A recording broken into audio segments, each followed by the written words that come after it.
દિવાળીનો પર્વ નજીક આવી રહ્યો છે ને એવામાં આરોગ્ય વિભાગ અલગ અલગ સ્થળે જે નમૂના છે, માવાના નમૂના હોય, ઘીના નમૂના હોય, ફરસાણ હોય, મીઠાઈના નમૂના લઈ રહ્યું છે। સુરતમાં આરોગ્ય વિભાગે જે ઘીના નમૂના લીધા હતા તે ફેલ નીકળ્યા। અમરોલીની 4 દુકાનમાંથી જે નમૂના લેવાયા હતા તે ફેલ ગયા છે। ચરબી અને ફેટી એસિડનું પ્રમાણ વધુ હોવાથી તે ફેલ ગયા।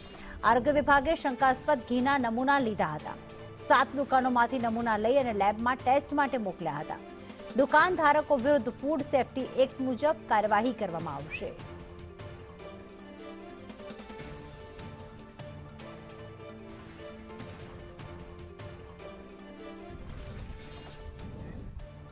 જયેન્દ્ર પાંડે અમારી સાથે જોડાઈ ગયા। જયેન્દ્ર, 7 દુકાનોમાંથી લીધેલા નમૂના અને એમાંથી જે 7 નમૂના લીધા હતા તમામ ફેલ નીકળ્યા છે।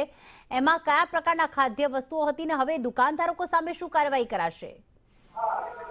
જી બિલકુલ, જે પ્રકારે ગત 3 ઓક્ટોબરના રોજ સુરત એસઓજી પોલીસને એક બાતમી મળી હતી કે અમરોલી વિસ્તારમાં કોસાટ ગામમાં જે છે કુલ 3 થી 4 જેટલી પેટ્રોલ ભૂમિ આવેલી છે તે શંકાસ્પદ રીતે છે। એટલે એસઓજી પોલીસ દ્વારા ફૂડ સેફ્ટી ટીમનો સંપર્ક કરી ત્યાં દરોડા પાડવામાં આવ્યા હતા અને કુલ 4 જેટલા લોકોની અટકાયત કરવામાં આવી હતી અને કુલ 3 લાખથી વધુનો ઘીનો જથ્થો છે શંકાસ્પદ જથ્થો જપ્ત કરવામાં આવ્યો હતો। તેના નમૂનાઓ તેમાંથી કુલ 7 જેટલા ઘીના નમૂના પુષ્ટિકરણ માટે મોકલી આપવામાં આવ્યા હતા। 7 ઘીના નમૂના ફેલ આવ્યા છે અને તેમાં ફેલ આવવાનું કારણ એ છે કે તેમાં ફેટની માત્રા ઓછી હતી અને લોકોને હાનિકારક હતી। હાલ સમગ્ર બાબતે પોલીસે તેમની કાર્યવાહી કરી છે, પણ હાલ ફૂડ સેફ્ટી ટીમ દ્વારા તેમના વિરુદ્ધમાં ફૂડ સેફ્ટી એક્ટ મુજબની કાર્યવાહી કરી છે। તે ઉપરાંત તેમના વિરુદ્ધમાં જે બી કાર્યવાહી થઈ શકે દંડની હોય અને તેમના વિરુદ્ધમાં અન્ય કાર્યવાહી વિરુદ્ધમાં કાર્યવાહી કરવાની હાલ ફૂડ સેફ્ટી ટીમ દ્વારા હાથ ધરવામાં આવી છે। જી આભાર તમામ વિગતો માટે।